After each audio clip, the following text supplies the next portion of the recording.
اعوذ باللہ السمیع العلیم من الشیطان الرجیم ومن همزات الشیاطین اعوذ بک رب ان یحضرون بفضلک بسم اللہ الرحمن الرحیم نحمده ونصلی علی رسولہ الکریم اما بعد ان اللہ وملائکته یصلون علی النبی یا ایھا الذین آمنوا صلوا علیہ وسلموا تسلیما اللهم صل علی سیدنا مولانا۔ معزز حضرات، سامعین اکرام، السلام علیکم ورحمۃ اللہ وبرکاتہ۔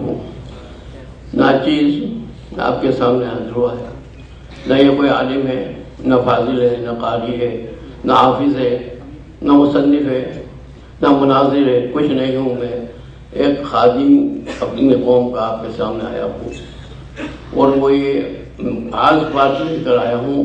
آپ لوگ سب جانتے ہیں کہ ہم کیوں جمع ہوئے ہیں، اس کے لیے تفصیل سے جانا ضروری نہیں ہے، مگر جہاں بھی ہمارے دین و ملت کا مسئلہ پیش آئے، جہاں بھی ہمارے جو حقوق ہے اس کا مسئلہ پیش آئے، ہمارے دین و ملت اور اس کے اوپر کوئی اضطراب ہو، تب ہم سب کو ایک ہو کر اس کا مقابلہ ہر طرح سے کرنا چاہیے۔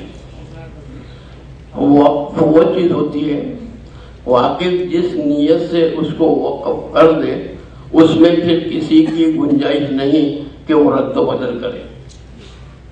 ہماری مساجدیں، خانقاہیں، قبرستان وغیرہ، اور خاص جو آج مسئلے چل رہے ہیں کہ جو ہماری مساجدیں ہیں جس پہ ایک یا دوسری طریقے سے قبضہ کیا جا رہا ہے یا اس میں سدھارے کیے جا رہے ہیں، وہ کسی بھی شخص کو یہ کرنے کا حق نہیں ہے، کیونکہ واقف نے جو وقف کیا ہے وہی رہے گا۔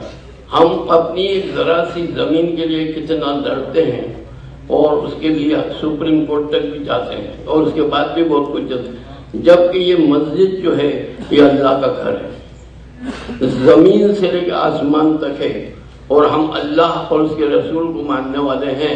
تو ہماری کیا فرض بنتی ہے، ہم اپنی چھوٹی سی چیز جو دنیا میں فانی ہے اس کے لیے لڑتے ہیں، تو یہ اللہ کے گھر کے لیے ہمارا کیا فرض بنتا ہے آپ مجھ سے زیادہ جانتے ہیں۔ ہمیں اس کی حفاظت کے لیے ہر جائز کوشش کرنا چاہیے۔ یہ بہت ضروری ہے کہ آج ہم جو جمع ہوئے ہیں اس میں وقف جس کو کہتے ہیں کہ سرکار کی طرف سے جو بھی دخل اندازی ہو رہی ہے، وہ جب سے وہ چیز شروع ہوئی ہے تب سے وقتاً فوقتاً ہر جگہ سے آواز اٹھائی جاتی ہے، مگر اس کا صحیح نتیجہ آج تک نہیں آیا ہے۔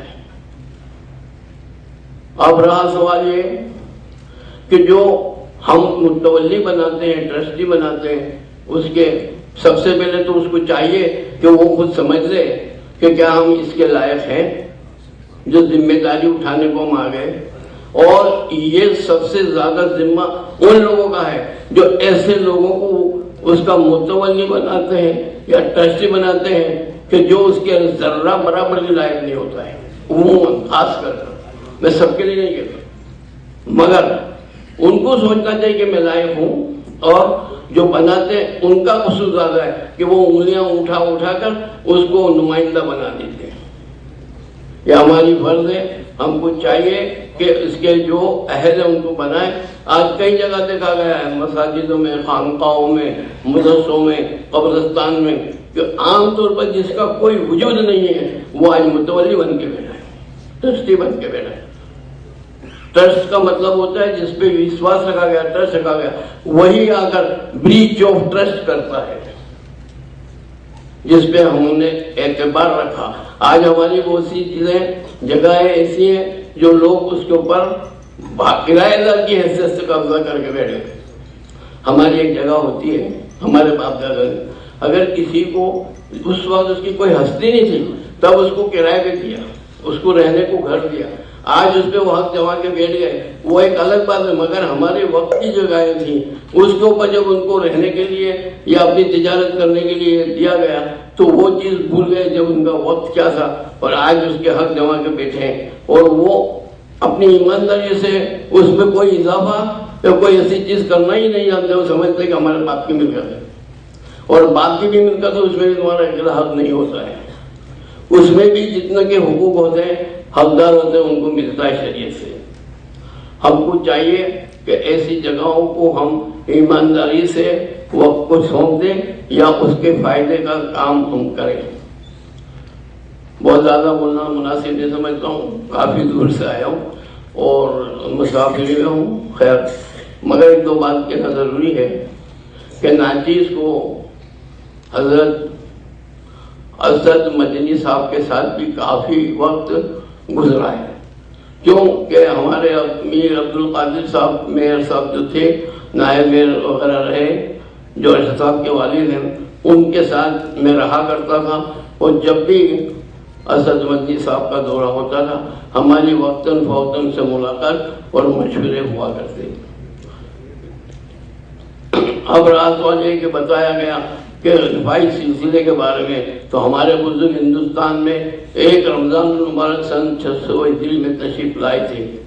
اس کے بعد یہ سلسلہ یہاں تبلیغ کا چالو رہا. بزرگوں کی جگہیں سورت میں بہت جگہ ہیں، گجرات میں ہے، مہاراشٹر میں، کرناٹک میں ہے، چھتیس گڑھ میں، ہر جگہ پہ. مگر یہ دیکھا گیا کہ جس کو بھی ہمارے بزرگوں نے کسی خاص وجہ سے دیا، وہ قبضہ کر کے بیٹھے اور کئی وقت تو حکومت کے ہاتھ میں چلی گئی. یہ ہمارا سلسلہ یہی ہے کہ سورت کے اندر دو سیاسی باتیں تھی، ایک تو نوابی دور تھا، ایک بخشی دور تھا. تو ہمارے بزرگوں میں سے بخشی میر عظیم الدین صاحب، اور اس کے بعد بخشی میر امین الدین صاحب ہوئے، ان کے بعد بخشی میر اکبر خان. تو یہ ساری جائیداد مل کر آج وہ گورنمنٹ کے پاس ہے، جس کو ہم دریا محل کے نام سے یاد کرتے ہیں، جس کو ہم روپا محل کے نام سے یاد کرتے ہیں. یہ تمام موقع جو تھے، جگہیں تھیں، وہ ہمارے بزرگوں کی تھی، ہمارے پرکھوں کی تھی. خیر، وہ سب آج ہے نہیں. اس کی وجہ سرکاری حکومت کی مداخلت اس میں بہت حصہ کرے. اب سورت کی تواریخ کے لیے کہنا ضروری ہے. آپ لوگ سب سمجھ لیں کہ سورت کو باب المکہ کہا گیا. پہلے مکہ شریف جانے کے لیے حج کو جانے کو یہاں سے ہی جاتے تھے، کوئی بامبے نہیں تھا.